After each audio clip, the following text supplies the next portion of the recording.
Hammaga salom. Bugungi videomizda Javaga oson chiqishni o'rganamiz.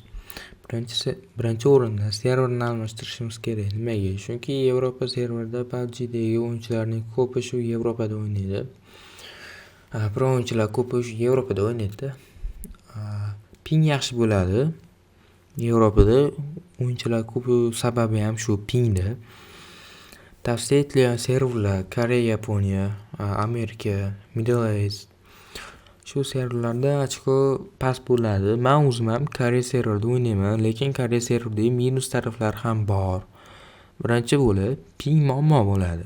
Yoningizdan, ro'paringizdan kelganda ham sizda ping bo'lsa, u birinchi o'tib ketishi mumkin, o'lib ketishingiz mumkin.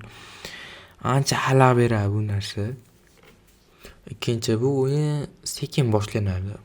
Lekin bu vaqtincha. Korona yoki aska chiqarsanglar, o'yin tezroq boshlanib ketadi. Keyin sizlarga yana bitta muhim narsani aytib o'tishim kerak. Serverda sezon kelishi bilan almashtirmanglar. Agar sizlar oldin u serverda o'ynamagan bo'lsanglar, chunki bronzadan boshlanib ketadi. Lekin pro yaxshi o'yinchi bo'lsangiz, bir kunda bronzadan platinaga yoki bronzadan aska, nerealni qiyin bu.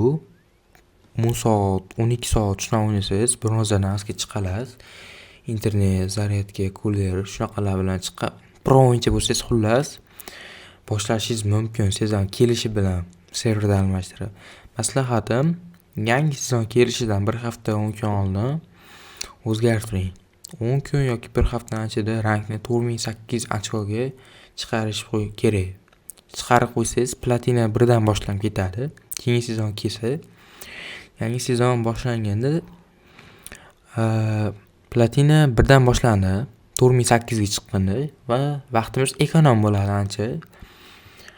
Agarda shu video 2 like va 50 ta obunachi yig'sa, 39000 ga har sezon tekin Royal Pass va 39000 ga Royal Pass tekin material olishni o'rgataman. Keyin qaranglar, qaysi karta o'ynasangiz ham birinchi eventga tushib 4 ta 5 ta kill qilib olinglar обязательно. Qilolmasanglar maksimalni krisalik qilib bo'lsa ham kill qilib olinglar. Agar o'lib ketib qolsanglar, mana 3 ta 4 ta kill bilan chekka joyga tushinglar, keyin sentrga tushmasdan pachinki event qilmasdan qaytib. Top 20 gacha o'tiringlar chekkada, bot kelishini kutib, botlar o'ldirib. Bot kelsa otinglar yoki jang ochish kerak. Shunda top 20 dan keyin sekin faytlarga qo'shilsalaring bo'ladi. Agar sog'lom bo'lsalaring, yangi sheriklaring yo'q bo'lsa, o'zlaring bo'lsalaring shu taktikani qilishlaring maslahat beraman. Lekin sheriklaring bo'lsa, ular pro igroq bo'lsa, bemalol pachinki yapshaklardan ochishlaring mumkin. Keyin duo, solo, birinchi litso shularga qo'yib olib ham o'ynashlaring mumkin. Ochko doim pas bo'ladi sezon oxirida ham bu solo litsoda, keyin adin litsoda ochko pas bo'ladi. Lekin ishim bor, o'qishim bor desanglar, maslahatim kechasi o'ynanglar.